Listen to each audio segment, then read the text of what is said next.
time now for Coming In Hot with Brent Wallace and former Ottawa Senator Jason York.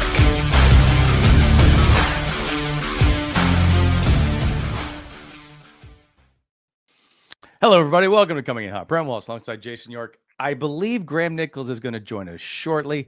He was golfing when I told him that we had a change in time, and so I'm not. He hasn't responded to my last text, so I'm not sure. This show is always brought to you by Bet365. We do have the longest-serving Senator Thomas Chabot joining us in a sec. Yorkie, nice to see you. We'll discuss the golf tournament when we bring it on as well, because you got to play, I got to hang out. Yeah, you showed up like you were dressed for a wedding. You had on your best, Sunday best, Wally. You're all set, walking around with your suit on. So I had to go to an event right after, so that's why I changed for the reception. That was a good day. Awesome day, and I believe that we raised like $350,000, like an incredible amount. So no, it was lots of fun, good people. I know Shabby will touch on it as well too. But I gotta say a special shout out, because I know the boys are listening, that I played with yesterday. I played with Brad, Rico, and Ryan. Oh yeah, Ryan, great guy. We had an awesome time. -9. Trick is, you don't want to win, Wally, but you just want to be respectable. And that's fair. We'll ask Shabby who won to see if it maybe perhaps bothers him. What's going on? Also, Look nice to who see it you, is. Graham. What's going on? Shabby did win something, so we'll get to that too. We'll ask him about that as well. Thanks for coming off the golf course. How did you play? It wasn't too bad. Just spraying the ball off the tee. So I put me behind the 8 ball. I was playing Canada Lakes, and you can't spray the ball off the tee there. You're absolutely toast. So it was good. It was fun, though. I was with a really good group. So can't complain. Okay, sorry to get you off the course. Anyway, we got Shabby standing by, so we'll get to the chit-chat with Shabby, because I got some questions. This show brought to you by Simply Spiked. Gathering it with friends is about creating memories, and you want those moments to last forever. Enjoy every juice drop all season long with Simply Spiked, available in 3 delicious flavors. The OG Summer Classic, Simply Spiked Lemonade is always a favorite. Try a sweet and juicy sip with Simply Spiked Peach, or check out the newest flavor, the Simply Spiked lineup. That is Simply Spiked Limeade, perfectly sweet and tart. Don't know which one to try, cherry limeade or blackberry limeade. I fully recommend, by the way. Why not all of them with the Simply Spiked variety pack? These juice beverages are 5% alcohol, contain real fruit juice, and are perfect for a refreshing drink. Simply Spiked pairs perfectly with any occasion. Hang out with friends, backyard bonfires, and more. Simply Spiked launched in 2023 in Canada, has been bringing the juiciness since. Pick up Simply Spiked at your local liquor store for your next hangout. Must be legal drinking age. Celebrate responsibly. And of course, as always, by Shoeless Joe's. Daily deals that speak for themselves. Yorkie, today is Tuesday. What is Shoeless Joe's daily deal on a Tuesday? It's wingies, Wally. Wingies. I know you like them. Wings on Tuesday. Shoeless Joe's brings the heat. Wings starting at $10. Saucy, crispy, and calling your name. Also, don't forget Wednesday is Big Burger Energy Wednesday. Burgers at $10, and Thursday half price wine and $10 flatbreads. Shoeless Joe's in Orleans and in Kempville. I will have an announcement later in the show, as we're going to do a live show there next week. We got lots of prizes to give away. We'll discuss that and more. Shoeless Joe's in Orleans. We'll see you on Wednesday. We'll get to that later in the show. Okay, now it is past Labor Day, but we made an exception in the Sens Summer Series for one Thomas Chabot. The Sens Summer Series.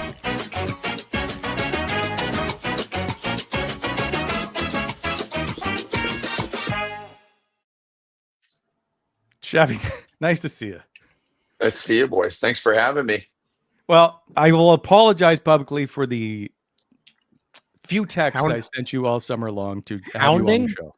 Is hounding a better word, Shabby? Has he been hounding you like all summer? It's not. If my wife was on here, she would agree. I'm the worst guy for scheduling stuff, because I kind of go every day, just go with the vibe. And lately it's been pretty busy just being back with the boys here. So it's been a lot of golf and eating dinners there. So now we're just at home today, nice and quiet. So we're happy to be on here. Shabby, are you not the type of guy that when off season starts, I used to do a calendar, and you'd put like workout, golf, doing this. So you don't plan out your whole summer. You're just a day by day guy. Yeah, I'm a big day by day guy. Like like to asking the old lady at 10 p.m. at night if I can play golf the next morning. It's usually wouldn't recommend it all the time, but it works sometimes. But no, I kind of go, obviously the main stuff like the workout, physio and everything over the summer, that's always booked up. But all the rest, all the fun stuff that I like it, all the stuff that it's not very important, that's usually I kind of go day by day to see what comes my way. Hey, are you still a member at Royal Ottawa, or were you? Yeah. Were you there at once? Okay, Yeah. you are. I thought I saw on the list. I'm like an intermediate though, not a full member. So we actually got out there last week. Played there twice last week. So you're the perfect member. You play like 6 rounds a summer there. yeah, everybody, all the other members like me. Never show face. Leave the tee sheet all empty. Never see my name. Maybe 4 times a year. As far as I can tell, you guys have been playing a lot of golf with the group that's come back early. Is that like you? There's and it may be different, Shabby. You can tell me because this is now going into your 10th season. It seems like this is a really tight group that tries to get together as much as possible. And I'm not trying to make it a big deal. It just seems different. Yeah, no, I think you're right. It's we're big, like obviously the new guys that come in. It's always fun going golfing, especially if they golf because it's such an easy way to get to know each other. You spend 4 hours and then you might eat dinner thereafter, so it's easy to get to know all the new guys. But yeah, we definitely always have a lot of guys that are willing to do some different stuff. Obviously we got guys that are dads and everything now, so it's a bit different, but we still get out quite a bunch. Like last week we played 3 or 4 times, and there was I think 4 to 8 guys almost every day that want to go golfing. So no, we are close. We love hanging out with each other. I think the biggest thing is we like to compete and put money on some golf matches. That's the biggest thing. That's where that's why you get so many guys. But no, it's fun. I mean, that's why we come early, obviously, go to the rink in the morning and get our work done. But I think it's fun before the big kind of grind, we call it, starts with training camp, that we can enjoy those days and just have fun. Are you good enough that you put money down? I'm decent. I like to think I'm pretty good. Pinto's been taking all my money lately, but no, it's fun. We have a lot of good golfers, so we try to make the matches even, but you know how it goes. One day you have it, one day you don't, and I haven't had it since I'm back in Ottawa. So, but you were yesterday. You were closest to the fridge, which I guess is closest to the pin kind of thing. So you did win a fridge. Yeah. Oh yeah. I was pumped too. Then I need a fridge for the garage, so that one, the Molson one with the Sens go on it, it'll fit right in. It's perfect. So did Drake win the thing? Are you okay with this? Yeah, I mean, he is the best golfer on the team, so not too shocked, but I think the whole day was fun. More group. I played with PCL with a bunch of the guys, and we the first 4 holes we started even, and then we kind of got to know each other, and everybody kind of got loose, and then we got things rolling. So we were 11 under yesterday, so we were only 2 back, which I didn't expect, because I think the year before Drake won it at like 15 under, so I thought it was going to be higher than that. So kind of regret our start this morning. Wish we would have got off to a better start. Okay, I heard, and I need you to help me out here, that Tim Stützle and Claude Giroux had a side bet between the two of them, and it was intense, that they didn't really want to talk a lot all day because they were dialed in to play. I actually didn't hear that. I had a side bet with G2 yesterday, and we beat them, but I didn't hear about Timmy's bet. Even I was sitting down last night there with Timmy, and he didn't mention anything about it. I'm going to have to ask a question coming in tomorrow now. Well, so there was they tested your swing speed or something to do with speed, correct? Not for me, but they don't have to. I don't hit the ball hard. There was something on the course that had to do with like speed of some sort, and Tim wouldn't. Oh yeah, do the par 3, like one guy. Yeah, one guy tees it off. Yeah. He wouldn't do that because he was into the bet with Giroux. Yeah, that's so funny because that was our second hole too, and I told the boys in my group, I'm like, because I had just made the bet, G was right behind me, and I just made the bet, and I'm like, boys, we're not doing this speed challenge. Like, we need a birdie here. So we all teed up, all four of us. Fair enough. Okay, I want to get to you. We'll bring up G now because I want to get to it, but there's some other stuff to discuss. Oh, Wally, did you, by the way, Wally, did you get a fist pump from Claude yesterday? Did he give you one? Wally's been bragging about this for about all summer, Shabby. That him and G are buds. I'm not buying it. I'm not buying it. Did you send Jake the photo? So I will. This summer I went to Sensplex and we had a chat. Got a fist. We're besties. Anyway, I hung out with Claude yesterday at the golf reception. As you can see, we're clearly there. There's G. We're basically side by two side. Buddies. Yeah, that's fair enough. Close enough. I mean, he has no idea you're there. Yeah. He's a tough guy to get close to, so I'll take that. So I was on 10 recording stuff, and he saw me, but he walked right by me. Like, he was so dialed in yesterday, he didn't say a word to me. He was the only player that didn't talk to me. Anyway, we're still besties. Okay, so we had him on last week or the week before, and we asked him, it came as a shock to me because I see that you two throughout your playing career look very happy together. We'll throw the pictures up, right? There's you and G always smiling and celebrating, Yeah. right? Like having a little chat on the ice. So I was surprised when he said this to us in the last show. Player gets under your skin the most. On my team? Yeah. Oh, well, probably Thomas Chabot. He just, I don't know why he's got a target on my back, but it's like every day I get in and it's chirps me right away, and then I just become grumpy. But I think one day I told him I like it when guys chirp me, and he literally just chirps me every day. And I mean, I do chirp him too, but it's he's definitely keeps me on my toes. That's funny. I thought the French guys stuck together. No. We do. We stick together. I was surprised by this.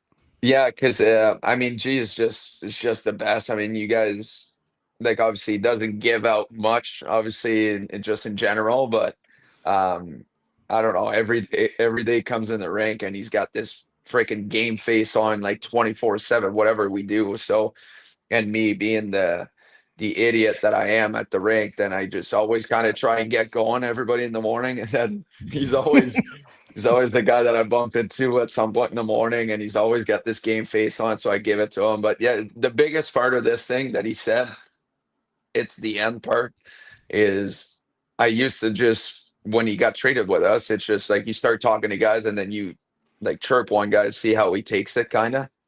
And then G got going, obviously, and then he came to me and he was like, dude, I freaking love it every time you chirp me. So now it's kind of like a running joke. We always go after each other, but no, there's a lot of times even during games that we go, it's always funny because when we get new guys over the last couple of years, we mid-game will just start giving it to each other, but we both kind of know we're joking around, but you'll always look around and some guys are like, what the fuck's going on right now? Yeah. These two are just going at it. Is he serious? Yeah, it's kind of been like the thing going on, but no, I love that guy. There's no, it's just fun. Like I said, like you said earlier, our group's all like that. Like everybody kind of chirps each other, and I think that's what makes our group so tight. I think you're allowed to be serious and everything, but at the same time to be able to get each other going. So it's fun. I love that guy. It's one of my favorite teammates I've ever had. His humor is great. Yeah, I noticed last night, you and Timmy were like the last two players to leave. Like, how much do events like this mean to you guys? And obviously, like, you're sticking around with Timmy. Like, you guys are pretty close. Like, do you guys have a great time at this event?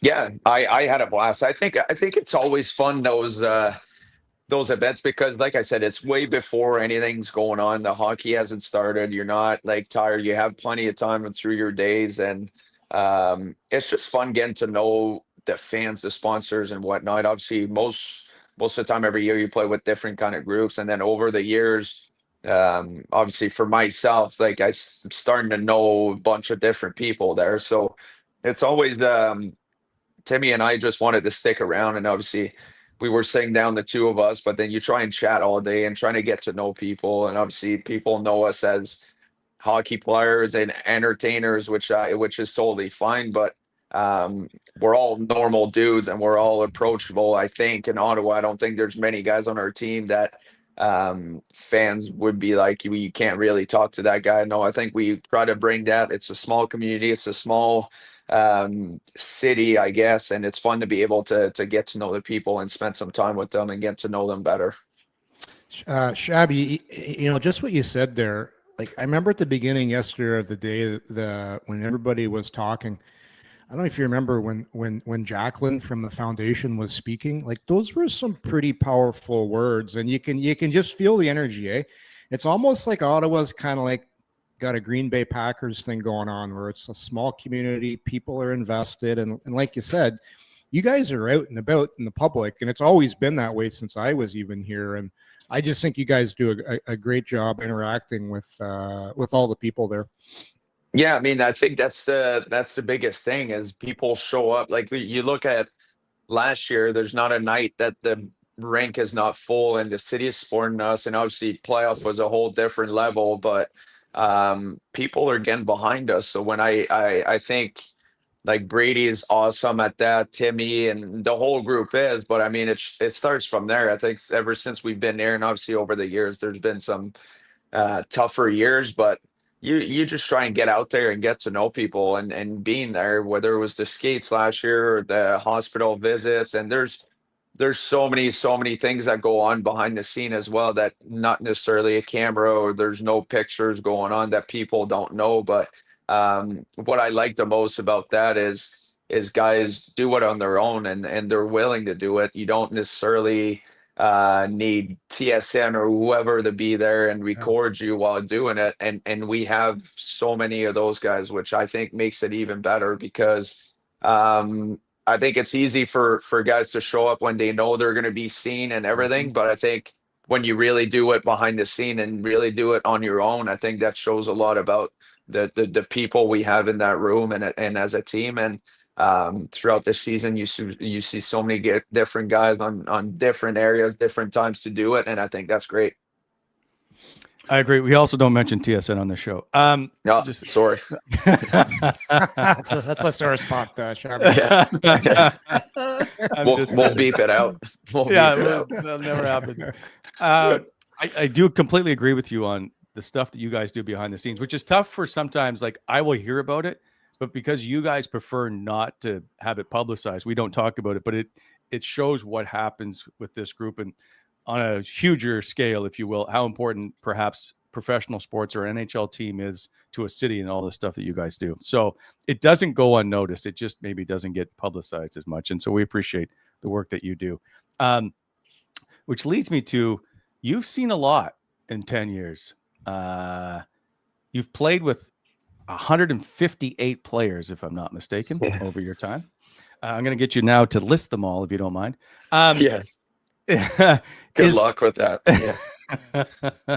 I'm just curious, like, and you made the comment, and so we always wanted to print the t-shirt. Like, we've been through some shit of what the difference is between the last 5 years or whatever and now. Because, like, for me, this was the longest offseason we've had in the last 8 years, because there was no drama. There was just nothing. All the contracts were done. The team was basically set. There was no changing in coach. There was just nothing. It's hard when you have a show to talk about. But for players, it must feel really good. It does. And what I meant by that is it not, yes, obviously we lost so many like games over the years, but a lot of it is you're gonna head up to the point that we were last year, basically making playoffs and hit your goal at some point. But through an 82 game season or year after year of losing games, you do believe in the talent and everything you got. But I feel like you don't. At some point, it gets so heavy that you don't think you will actually make it like to the big stage. So I think that was the biggest thing last year was in Columbus when we heard that we were officially in the playoffs. it was more like smiles of like just everybody being happy that, okay, like it actually did happen, just because of everything that we been through and all the season that we've lost and all the injuries and whatever happened. So no, I think it was just great. I mean, that's what you want as players, is you want to go and build something. You put the trust in each other, and every single guy that gets out there on the ice, you put your trust in each other. And when you get to that point, and this summer, like you said, that not a whole lot was going on, I think it just means that management kind of sees the same thing that we feel as a group. And obviously, don't get me wrong, we all know it's a business, and it always will be, but it's fun seeing that. It's fun, like, guys having coming back, everybody kind of knows each other, there's not much changes. We can kick training camp off a better start, knowing that Greener is there again. Most of the same players are there, so I think it just builds. And teams that have success year after year, that's kind of what they do. They just show up every year, and it's the same kind of group that's always there. So no, it's obviously the goal that we had was last year, making playoffs, but it's also the goal to keep it going, and we believe we can get further and further year after year. Thomas, there's so much emphasis on Brady and getting Brady to the postseason for the past couple of years, but like, you're the longest tenured guy on the roster with the organization. Like, just on a personal level, like, what does it mean to you to have the success that the team had last year and to finally like get over that hump? Oh, it was huge. Like, kind of went through it a little bit, but just the downs and the ups that you go through, and just being honestly just happy for each other. Like, as like you said, like Brady, Tim Drake, a bunch of guys have been there like since the start of the whole rebuild and everything. And it was just fun that we were there. It's just not, obviously, once you get in, you always want more, right? We're in that world that you always want more, but it was just knowing that we got to that point and we got to our goal. We've been telling each other for 5, 6, 7 years, whatever, some guys, and we knew we were going to get there. And it was just more of like, okay, we're good enough. We have the talent for this, and we have the talent to do it year after year. And it was just a breakthrough, and it was just a good feeling for the whole group, I think.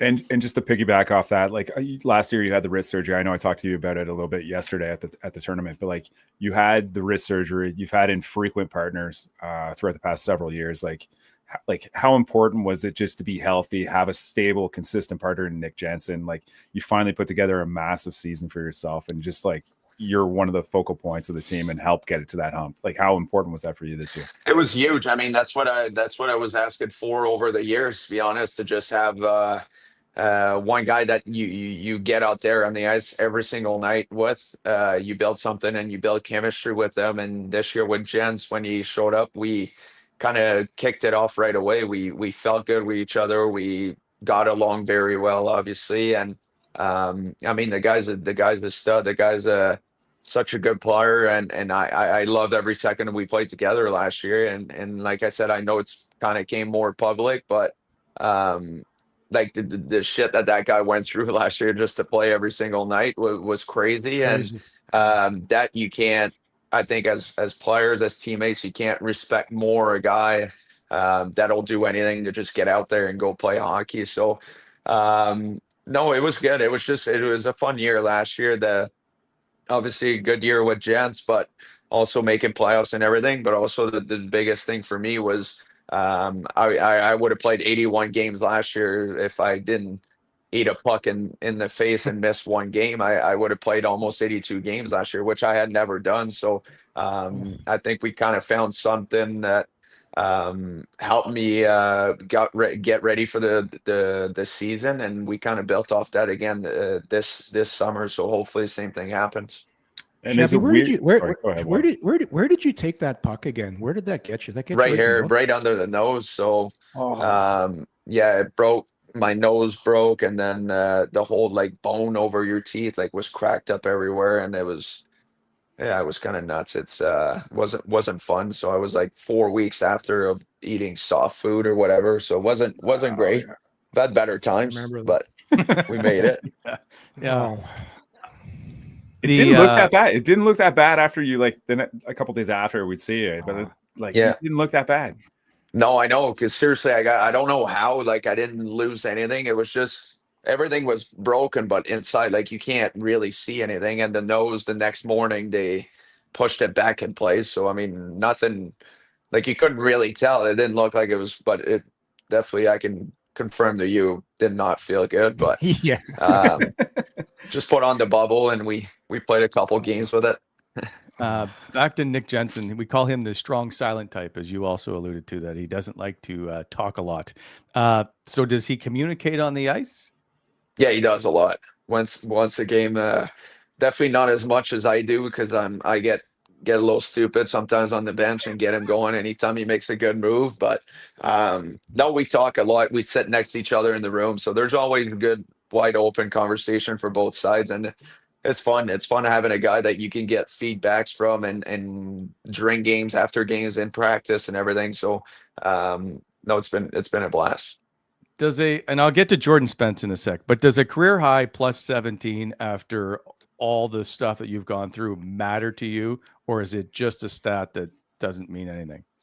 To be honest, I think in general, I mean, if you're not going to be on a good team, you're most likely not going to have a good plus minus. That's just the way it is. I don't like to care too much about it, but at the same time, I did want to prove myself that we're able to have a good plus season. I mean, at the end of the day, you're a defenseman. You play a lot of minutes 5-on-5, and you take pride in defending and playing good both ways. And obviously, I was pretty happy the way it finished last year. But I mean, at the end of the day, plus minus, it is what it is. A lot of different guys get a lot from tough years when you don't win as many games with the empty netters. So there's a lot of minuses that go in for no reason. But no, I definitely took pride in that last year, finishing in the plus.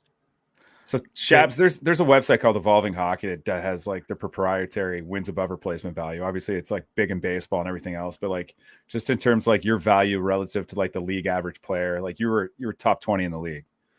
Like your season last year. Yeah. Like based off analytics, like you had a phenomenal season. Like you've always been like an analytical darling. You do a lot of things well on the ice, just through your puck movement and everything else. But like when you have a season like you had last year, where you're finally healthy, you finally have a consistent partner. Like how do you go into the off season where it's like you finally have a sense of normalcy? Like what have you done this summer? I think that was the standard last year that I always wanted to get to. And I mean, sometimes it takes longer to put the puzzle together, kind of thing. But that was the player that I always wanted to be, is being reliable in my own zone, and obviously the offense going to come obviously at different times. But you know what? It was the same mindset. I think for me going into this past summer, a lot of it was more hunger. I'd say this year, just the fact of being in the playoff for the first time and going down 3-0. Not giving ourselves obviously the best chance, but I thought we for sure we're going to bring that back to game 7 at least. But I think you kind of leave that we learn more, and then knowing better for next time that we'll be there. But I think that was the hunger that went in. Obviously the season, it is what it is, but for me it was the experience of being in the playoffs and having a season that we had as a team is what we want to achieve, and even get better year after year. Hey, Shabby, to your point too, with the plus minus and all that, you're not as sore when you don't have to play in your own zone the whole year compared to when you're playing more in the O zone. Yeah. And when you make the playoffs too, the summer just feels that much better. But man, when you miss the playoffs, you're minus, you're sore all the time. It's not it's not fun. I mean, it's like I said, I don't get me wrong, there's been years where we obviously had no chance of even coming close to the playoffs, but you just want to have as best of a year. And I've always been the same way, even in junior.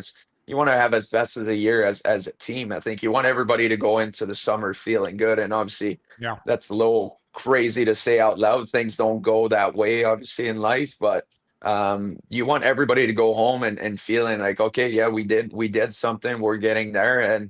And our group is older now. Everybody goes home this summer and knows what they need to do to get better and come ready for training camp. And we've been here for a week and a half or so now, the whole team. So everybody looks good. Everybody did what they had to do this summer. So it's great. You waited a long time to play a playoff game, and in Game 5, you scored the game-winning goal. Where does it rank as your first playoff goal?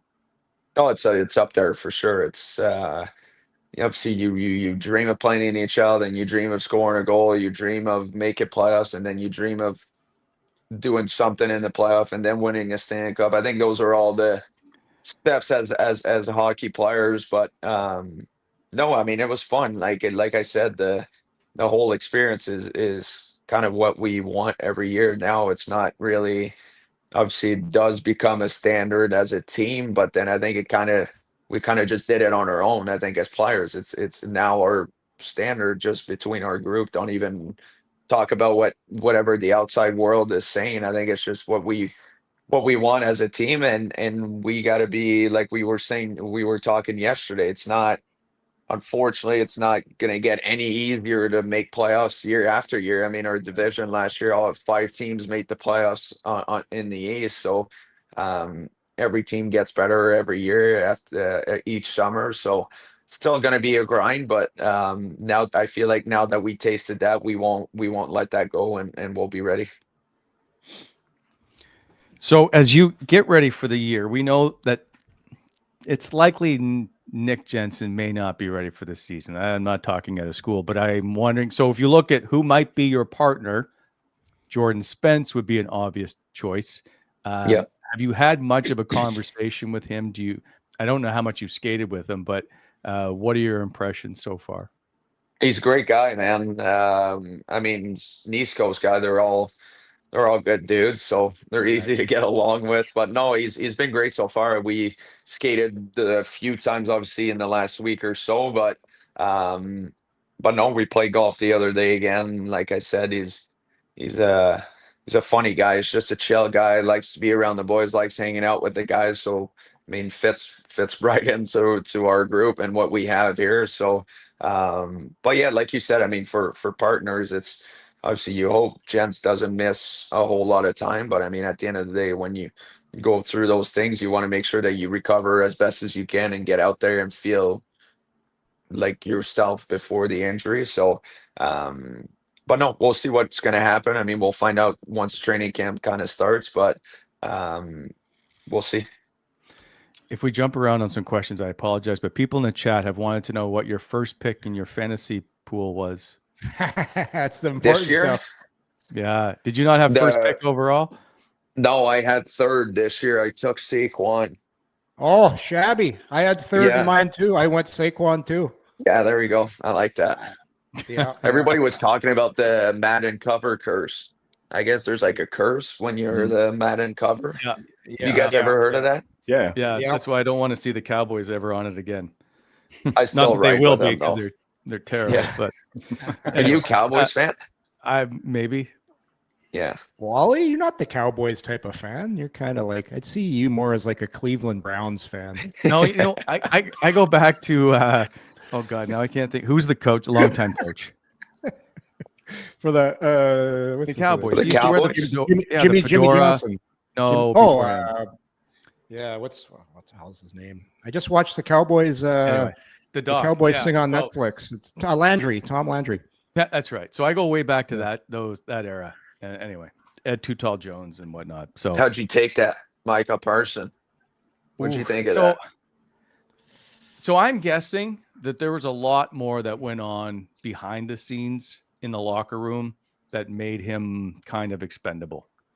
Yeah. I'm thinking that he may have been a little bit more disruptive, but maybe that's also what's being perpetrated to make the trade seem better. But I'm curious if there was not more to it than just simply. There had to be something, right? Yeah. There's something. Sure. So, they love disruptive guys, though, Wally. Yeah, Jerry Jones loves chaos. He loves chaos. Loves chaos. He doesn't have to pay 180, whatever the ridiculous 140, whatever they paid him. They can have chaos and pay a little less. Yeah. So Shabby, you enough. have to watch Shabby. You have to watch that Cowboys documentary. It's awesome. Where Is it? Yeah. I it's love so those documentaries too. if went you read books, the book about the boys written by Jeff Pearlman is amazing. Pearlman's fantastic. So I read books, but I read 3 pages and then fall asleep. So see, it I takes know me I'm 3 months to read it. give it to me on video. I wanted your thoughts on Ridley Gregg having his own bobblehead and that it is from the empty netter against Toronto. Yeah, I thought that was pretty funny, actually. I mean, that's another guy that doesn't get a whole lot. So we were kind of all shook when that happened and he did that. But no, I'm actually excited to see it in person. Hopefully, you know how they pick guys to judge the bubblehead every year. So hopefully I'm one of them. See what it is. What are you guys saying on the bench when that moment happens? Because like, are you just like, oh shit, he did that, and then Riley jumps him, and you're probably like, oh shit, look, like I can't imagine being on the bench for a moment like that. I mean, I was on the ice and I was following up, and then I saw him do that, and we kind of all had the same reaction, just like, really, that just happened. But I think it was good. I mean, look, the bubbleheads going on, the fans loved it, the whole city loved that move. So, I mean, we don't get me wrong, we liked it too, but it was just we kind of all we were kind of all shook that really happened. Listen, when you're covering the NHL, you want that kind of stuff to actually have to talk about. So Yeah. I am all for personality. You can do it next time. We're all in favor. Would you do anything like that? I don't think so, but I feel like I might have just jinxed myself. Some might happen. I never thought of taking a clapper or empty net. Like I've seen those, like you go slowly late in there or something. I've seen those, but I never thought of a clapper. Wally, I was at that game, and that game had a different mood. Like I don't know if you remember, Shabby, but I remember I think Matthews scored early in that game, and he went to the crowd and he did the whole thing. And I know from those, it gets annoying when you have the fans in your building. And so I understand why Ridley did. I'm with you. I wouldn't do it, but I understand why he did it. And I think the fans appreciated it. Like I thought they'd love it. Well, that's what I think that's what it was. It was like an actual very intense game for, I mean, Toronto, Ottawa, it always is, but that one was really, there was a lot of stuff going on. So yeah. But you know how those things are. Like you kind of you're in the mix of thing, and then it happens in 0.1 second, and then you just did it. I mean, we'll ride with Ridley like any day of the week, right? Like I couldn't care less that he did that. I thought it was awesome. Like if you ask me, but I think it was good. Like you said, like the whole city got behind that empty net slap shot, and everybody loved it. So I think we all loved it. We all laughed about it after the game. It was great. Now we got a bobblehead. Yeah, exactly. Yeah. I'm trying to remember the last thing I was going to ask you about. I'm just curious how do you have to handle expectations any differently this year? And does the word matter? Because we're all going to come in, and as of right now, even yesterday, like, what are the expectations? If you guys go into any kind of 3-4 game slump, people are gonna be like, okay, what's going, like, are you guys okay to handle those expectations?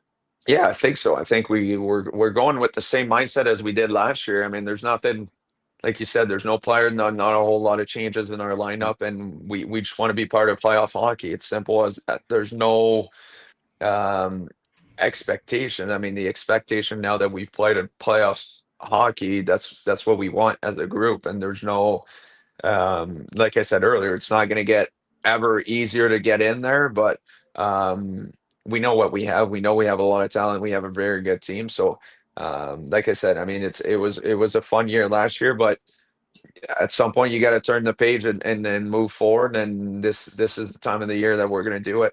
It was all great, and we took a big step, and we were the whole city is happy and everything. But I mean, at the end of the day, we're not just going to walk our way right into the playoffs next season. We're going to have to go out there and earn it.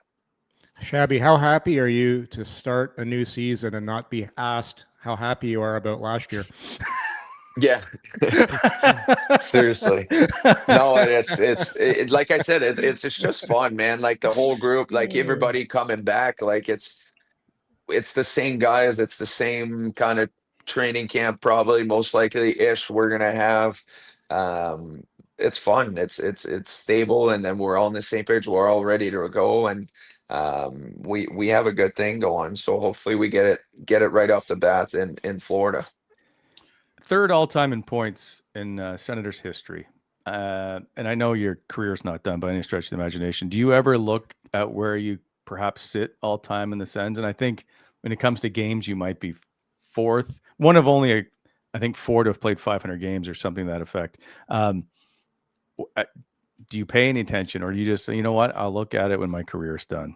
To be honest, no. Like I'll see it if it like pops on social media or something in my face, but I don't really look at it. I mean, it's like, to me, like I said, I'm from a small town outside of Quebec City. Like, told my grandma since I was 6 years old that she'd be watching me on TV playing the NHL since I was a baby. So just being in the NHL was a crazy thing for me. You know what I mean? It's not.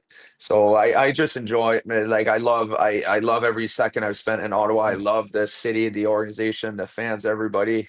And we have a hell of a group. We have a hell of a group of buddies that I feel like will be friends for a long time. So that's all that matters to me. And like I'm trying to enjoy as much as I can every day. And we have the group for that. So I'm just happy to be here. That's it. Are you the unofficial tour guide, or maybe the official tour guide of Quebec City when you guys head there for preseason? Yeah, I'm gonna try to. We're gonna spend some time. Some of the guys came were at my wedding last year, so some of them have already been through a little bit. But yeah, I'm gonna try and take the boys around and go for some nice dinners, maybe play golf when we're out there. So should be a lot of fun. Exciting for you? Yeah, I mean, I never thought in my life I'd be playing NHL preseason game in Quebec City where I grew up. So it's definitely fun. We have all my family's side, all my buddies, and my wife's side. So there's going to be a lot of people there to watch the games, and I know it's preseason games, but it's still going to feel special for me to play in that building. We'll pencil you in for those games. I guess you know that you're playing. Yeah, I would hope so, at least. Finally, are you still the locker room DJ? Yeah, pregame I am. Then the rest of the days it's a tough job, man. Like you don't want to. It's tough. 5 minutes before the game, you need the right song, and then some games you kind of mess it up a little bit, and then you lose the game. But I'm a big guys are not fan. I'm pretty superstitious guy, so as long as we win, I keep writing the same songs and whatnot. So, but no, I think I'll give credit myself. I think I do a pretty good job. Who's the last guy on the team you want to handle those responsibilities? Chucky with his song. He's a big lover kind of songs. You know what I mean? That wouldn't get you going before the game. The Adele stuff. Like a big guy, like the big teddy bear, you know, like it's just country music or whatever. It's just nice and quiet, but I wouldn't give it to Chucky, but and the Jimmy puts it sometimes, and it's kind of like, yeah, you're kind of like, we need a little more, but Chucky's not gonna like hearing that. Will there be a post game song this year, a post game win song? That we always go every year. We don't really pick one. It's just usually like we hear it somewhere or some fun happens with a song or whatever, and then we kind of just pick it. But right now I have nothing. I haven't picked a winning song, and I've never picked one. It's just usually it's Alex or trainer will just test it out first game of the year, first win, and then see if the guys like it, and then eventually sometimes we switch it. We don't know. We just kind of go with the flow every year. Fair enough. Someone quickly just asked about the downtown arena, and it's 3 to 5 years. Who knows where you are or whatever, or anybody is for that matter. Are you excited to perhaps get to play in that arena that's been talked about, well, since you've been here? Yeah. I mean, yeah, it's, I think it'll be fun. It'll be central for everybody. I mean, you guys hear Michael all the time when he speaks. It's the Ottawa Gatineau community, and I feel like that's the most central part for everybody to be there. I mean, obviously, I definitely have a soft spot for the rink that we have right now since I've been playing there forever. But I mean, Yeah. you go around the league, anytime you see a brand new rink, it's hard not to like it. You know what I mean? There's so many things. They build so many things around it. Now it's almost like a full event space more than the actual hockey game. But no, I mean, it's going to be exciting. Everybody's going to be near it. I think it's going to be central. I think it's going to bring life to the city, to the downtown part where people will leave the office and go for dinner and then walk over to the game and whatnot. I think it's going to be good for this city. I think so. It's exciting times, Shabby, and so we're excited to see this season get underway, as I'm sure you are. We appreciate your time. Thank you for giving it up to me finally. I won't text you the rest of the year. You're good, boys. Yeah. Thanks for having me. That was fun. Right. See you, Thanks, Shabby. guys. Take care. Yeah. Thanks. Thomas Chabot, the longest serving Ottawa senator. Yeah, good people, Good people.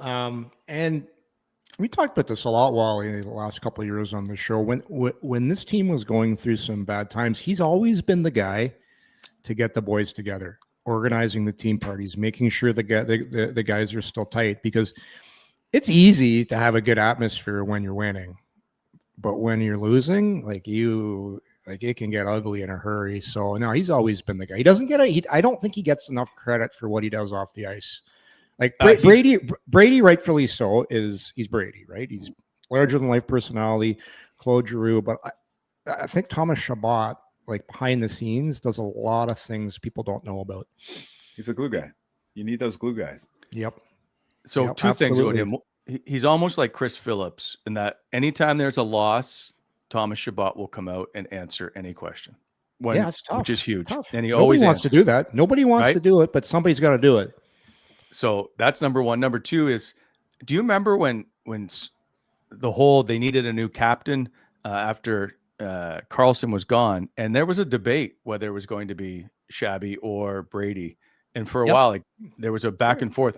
He's a very, very good leader, and I just think that he doesn't get, perhaps as you say, the credit he deserves for the way that he conducts himself as a true professional with that organization.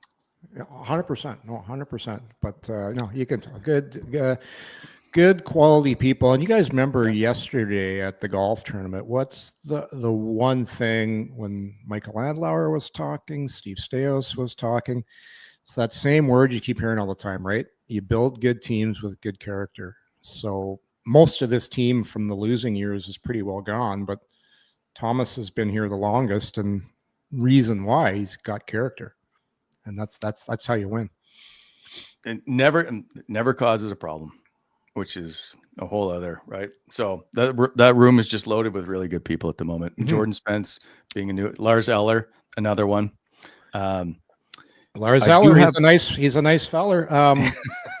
Graeme, I didn't know that stat on Chabot, by the way, that you threw out at him. Top 20 in the NHL for wins above replacement value. Yeah. Yeah. Sorry, say that again. Just wins above replacement value. So it's just like, it looks at like what a league average player's contributions are, and it basically takes all of your on ice impacts and puts them in like one number. So it's just like it's a nice way to measure performance, and you know it's not a perfect measure by any stretch. But when the top players in the league are always like McDavid, Draisaitl, McKinnon, it's not. It's measuring something accurately. So but he was tied for 17th. That's so like good. He was top 10 at one point during the season, but like obviously with Jensen's injury and everything else in New Year, like the numbers kind of slid a little bit. But no, don't. And Graeme, who did he have to take some shifts with from time to time? I don't even know. Who was it? Jake, cue the music. Anyway, Joseph Horst would like to know what are your thoughts on coleslaw? Seems like a perfect time. What? You know what? I don't want a vinegary coleslaw. Oh, I prefer that to the creamy. Yeah. No, 100% vinegary. Yeah, 100%. I see you more as, if you're a side thing in the summer, you're more a potato salad guy, Wally. I could see you more as a potato salad guy. I could get potato salad. See, I know. I like some coleslaw and a pulled pork sandwich. I know I can identify certain people with the food groups. You're a potato salad guy. I don't mind a potato salad. I don't But like I totally didn't have you for a Dallas. You're Cowboy. You're more a Cleveland Browns. Like it's kind of crusty. Get him next year. Kind of angry. Just him and Mendez commiserating over every loss. What a tandem. I will every once in a while, if Dallas is losing for the most, I will text him a few times just because he doesn't touch his phone with the Cowboys. And Versage. All three. I like it. So okay. I got some news we got to discuss. Next Thursday. Yep. 7 p.m. We're doing a live show from Shoeless Joe's in Orleans. Okay. Now they have a deal going on right now. So if you go in and you can, during the NFL games, there's a QR code. You can scan it for a trip to win to Madrid to watch the NFL game in Madrid, which is airfare, hotels, tickets to the game. And it's only through Shoeless Joe's and I believe through Labatt. So that's going to happen. We're giving away, courtesy of Shoeless Joe's, a Sens jersey, an NFL jersey, Sens tickets. Plus, we're going to bring some stuff to give away. So 7 p.m. next Thursday at Shoeless Joe's in Orleans. It'll be fantastic. You better call up your buddy Norris and get busy making some more of these. By the way, Thomas handcrafted mugs. Does Shabby have a mug? Thomas Chabot's a member of the Coming In Hot mug. He's got a mug? Nice. Yeah. Nice. Are we going to have mugs on hand at Shoeless Joe's? Because every time we do something, people ask me, is there going to be mugs? I'm not sure if they will arrive in time. Okay. We'll see. I may have to take an IOU. Can we go? Oh, let's take care of. I got to get back to golf for 1 sec. But before we do that, Yorkie, take care of some business before we get fired. Okay. Hold on here. I have to get up my cue here for BI Wally. Would you like me to it? Oh, I got it. Our good friends at BI, you know, the ones that help shape the Ottawa Valley, they're looking for help. They need some great people to join their team. So if you're a welder, laborer, mechanic, or concrete pro, BI wants to hear from you. They've got positions for mobile welders, quality control techs, 4 persons, and more. BI is a heavy civil contractor doing big things in both the public and private sectors. So if you're motivated, love working outdoors, and want to be part of a winning team, send your resume to hr@bonishirexcavating.com or visit their website. BI is helping to shape the Ottawa Valley. You killed it, Yorkie. Also, this show is always proudly presented to you by Bet365. Of course, the NFL back in action. Also, the Jays continuing. If you want to look up futures, also the NHL season getting underway, so you can bet for the Sens to win the Stanley Cup this season. Whatever your bet is, never ordinary at Bet365. Download the app, get in on the game. Use code NATION. That's NATION. Must be 19 or older. Please play responsibly. And if you or someone you know has a gambling problem, visit connectsontario.ca. Bet365. It's never ordinary. Yorkie, one of the things we're giving away at Shoeless Joe's is your golf ball. Now, did you get one? Did you get one? I am in possession of a Jason York golf ball. We do have a tighter picture that you can see, but there's Jason York's face. So they did these for all the players. I got the visor going. Yeah, these look pretty good. So, God, I was given. I got the retirement belly going in that picture. We will give away an autographed Jason York golf ball at Shoeless Joe's. Oh, baby. Those are, I believe there's only 4 currently in production right now. I have one, actually 5, 4, and the 3 members of my group each got one. So how did you get that, Wally? Did you take it from one of my group sources? You got sources. So there's 5. Plus, I have a Ottawa Black Bear ball that I can will give out as well. But I have 2 now. Yorkie, if you want one, I will only say we only have 1. But as of right now, and one of them is used because it had a green grass stain on it. I have 2 of these that were handed to me yesterday. Actually, I think Ryan, who was in my group, he used this ball, and I think he hammered a drive like 315 with it. Like this ball's got some punch behind it. Must be. Oh yeah, it's got some good. It compresses well. Okay. The golf tournament was good yesterday. And I said this to Tom during the Chabot interview. It's very relaxed. Yeah. It's, you know what they do great about the Senators golf tournament? After, it's not a formal sit down dinner. No, they have the food stations. You go up, grab what you want. People are serving stuff, and you just kind of casually sit down at some tables. You can stand up if you want. Gordon Dean go over the prizes quickly, had a couple of good speeches, and then you're off. Because as you know, like the day itself, because it's a scramble, there's 2 groups in every hole. It takes a long time. It's a 5.5 hour round, but it's really well done the way they do the whole thing. And after with the food stations is a great idea. But yeah, 350 grand they raised. That's a big number for one day. That's awesome. It's massive. I may have upset Nick, Matt, and Paolo. What'd you do? Well, I was just taking some pictures, and I saw him, and he came over and said, "Hey, how you doing?" We chatted a bit, and I was like, "Do you play a lot?" And he's like, "No." He said it on the show that he doesn't play a lot of golf. And they ended up in the bunker on 10, which is there's a picture on social media. I should have posted it in the show. And so he's like, "Don't watch," or whatever, and he doesn't get it out of the bunker. I told him we wouldn't talk about this. He doesn't get it out of the bunker. He points right at me. He's like, "This is your fault." And I'm like, "No, it's not my fault at all." Hey, how about this on the par 3? For those that have played the Marshes before, the short par 3 over the pond on the right, going into the Brook Street Hotel.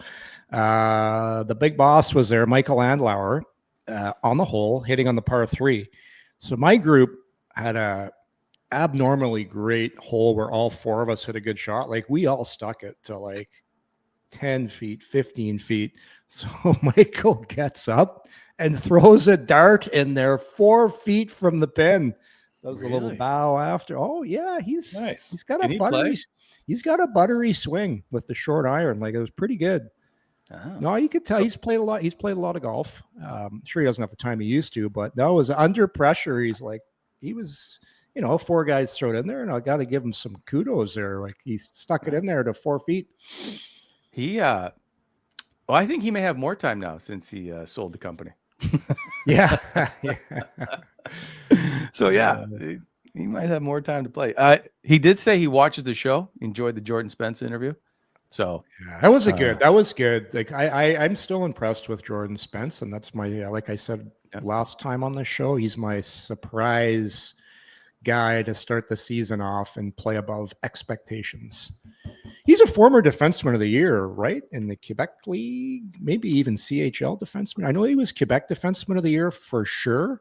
I believe Thomas Chabot wasn't he as well? Not Thomas won that. I believe that is correct, but like that's a pretty tough award to win. But Spence is a talented guy. Not the biggest guy, but I think his style is going to fit in really well. Is Quinn Hughes the biggest guy? Nope, he is not Wally. So he was the defenseman of the year for the 2019-2020 season. He was also the defensive rookie of the year the previous year in 2018-2019. Yeah. Was defenseman of the year just in the queue or the whole CHL? Just for the queue. The queue. Okay. Still very good. Also, all rookie team and first team all-star in the AHL in 2022. Yeah. Yeah, and AHL. I always say this: the AHL is a very tough league to play in, especially if you're an undersized guy. Like you're paying the piper every single weekend because your games are so condensed, and it's a very physical league. Not quite the jungle of what it used to be, but still very tough. This may not be right and fair. Like he has a kind of a Chris Weidman vibe in that how good he played coming into the NHL and that kind of size. I don't know. Like I haven't seen enough of his game to try and compare it to Chris Weidman and the NHL player. And I don't think that's fair. I'm just talking about the resume coming through. Maybe the resume, seems to me a different personality in my opinion from what I've seen in a small sample size. Absolutely. Yeah. Like Weidman just seemed a little cockier I'm not talking about, it's a good thing. I don't mind cocky guys, but I like more of the humble guy that can, that's sure of himself. Yeah. He was very good at the golf tournament yesterday too. So, all right. So I want to say we're back Thursday, but it might be Friday. In the words of Dominic Hasek, maybe Friday. We're working on something with, I'll say Drake Batherson. So, and the shed Wi-Fi. So I don't know what's going to happen. Well, hopefully Thursday, Wally, because Friday. We may have to record it and post it. I gotcha. Well, shed Wi-Fi is good as long as you're outside near the shed. Shed Wi-Fi, my shed Wi-Fi doesn't work well when you're in the house. Were you on the shed Wi-Fi to start the show? No, I think I had too many things running on my computer. Did it get better? Like Wally texted me, and he's like, "Something's up with your Wi-Fi." So I realized I had I'm on Google Chrome, whatever. Then I also had Safari going. I had Excel going. I had like 5 different things going on. Like just it's chaos. Okay, I have one question. Way off topic. This is under a chit chat category, Yorkie, if you need it to be. Okay. And I was going to ask Shabby, but so this is what always happens when Lisa always asks me, like if we go out, and I don't know if it's the same for you guys. If you go golfing with a bunch of guys and your buddies, or you go out for beers, when you come home, does your wife go, how is Jimmy? How's he doing? Whatever. How is the family? Do you guys ever respond with, I don't know? If she asks me about how my friends are doing? Yeah, well, I don't, because when you guys go golfing, do you just chat about golf and about stuff, or are you really into each? I don't ever. I think it's totally contextual, right? Like some guys could be like, someone could be going through a divorce, or like you haven't seen them in a long time, and then that fits. Sure. But if it's just like someone that you see like all the time, so I was golfing with a guy that I work with like all the time. So my wife, I came home quickly, sprinted in the front door, said, I'm recording a podcast at 1:30. She didn't ask how anybody was. She didn't care. It's just a simple. So how are they? And I'm like, I don't know. We chirped each other for a bit, and then we just talked about some other stuff for the Sens. Yeah. She's like, what do you mean you don't know? Yeah. She would have wanted me to ask Shabby if they're like having kids. What's the future? I'm like, I'm not asking Thomas Chabot if he's having kids. See, but she'll want me to ask that. Yeah. Well, if you went golfing with Thomas and she wanted to know, is that what you're saying? She's asking you after a golf round? No, why don't you pay attention? You said what happens when you go out with your buddies. Oh, go out. Yeah. Yeah. It could be golf, could be anything. After golf, it's just how was golf? That's it. And I say golf was good. I don't go on to give details about. There's nothing worse than anybody that golfs or has buddies that golfs. There's nothing worse than listening to somebody go back and recount and tell somebody about their golf game. Yes. It's almost as bad as somebody telling you about their fantasy team. Those are just things that don't need to be discussed. No. It's the guys who can recall every specific shot, what they were thinking, the club selection, everything else. And you're just like, oh. God. Yeah. No, I actually have a gift. It's like a supernatural gift, Wally. After a round of golf, this is very weird. It's very visual.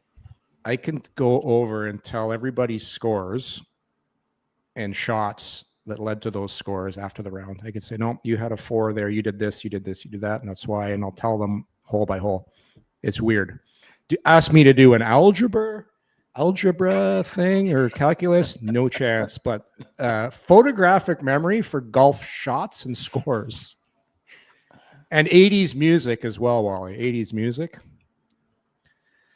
Can you spell colonoscopy, please? Can you use that in a sentence, please, Wally? All right, we will see you later this week.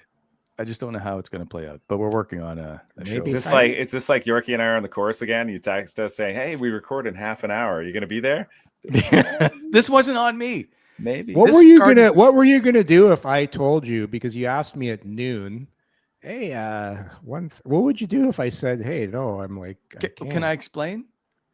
Well, I know what happened, but what was your backup plan? Well, I told him. I said, so okay. So yesterday I see Thomas at the golf, and I'm like, hey, Shabby, all the stuff about the summer. We tried to set something up. It didn't work because a couple of times Yorkie had a golf game. Anyway, we've moved past that. And then he says, okay, I can do tomorrow afternoon. I got nothing. I'm like, all right, like 3 or 4. He's like, let's do 4. I shouldn't. He's like, I don't know. Maybe I got to go to Costco. I'm like, okay. So he goes, I'll get back to you tomorrow. So I chatted this morning. And then at 12:08 or whatever it was, he's like, can we do 1:30? And then I was like, hold on 1 second. And that's when I called you. Hold on just a cotton picking minute. Yeah. So if he said no, or if you said no, then I would say like, hey, Yorkie's still, Graeme is on the course. We'll work on him. Yeah. That's what I gotcha.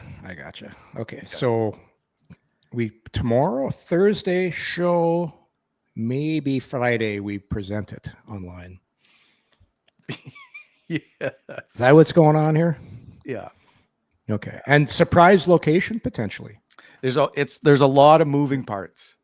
It's a lot of it's like the old Bull Durham scene there. There's a lot of shit going on right now. Like a lot of shit. Yeah. So Wally needs to get a wedding present. We need a live chicken. There's all kinds of stuff going on here. By the way, your daughter's getting married on Saturday, which again leads to a whole lot of stuff happening. I don't know how this week is playing out. I got a full house this weekend, Wally. I've got visitors. I've got my in-laws in town. I got my brother-in-law and his kids in town. There is a lot of stuff going on. So are they all going to be on the Wi-Fi? There's another thing. Everybody might be on the Wi-Fi. Like, so shed Wi-Fi could come into play again. I'm going to have to get the neighbor's Wi-Fi. All right. We'll see you later. Thanks to Thomas Chabot for stopping by. And I appreciate all of you for joining us in the chat as well. As always, if you have time, like and subscribe to our little show. Appreciate it. See you all next time. See you, everybody. See ya.